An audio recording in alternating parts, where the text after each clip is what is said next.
তারিখ 2রা মে 2021 সালে আজকের দিনে পশ্চিম বাংলায় 57 জন ভারতীয় জনতা পার্টিকে খুন করেছিল এরা।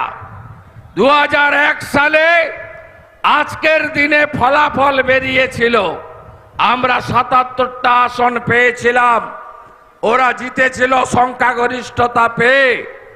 আমাদের মগরাহাটের প্রার্থী মানস সাহা সহ ভোট 57 জনকে খুন করে।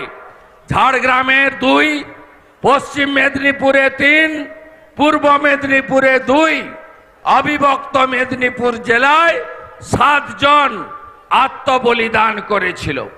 2021 সালের পরে 15টা রাজ্যে ভোট হয়েছে, শেষ ভোট হয়েছে ছত্তিশগড়।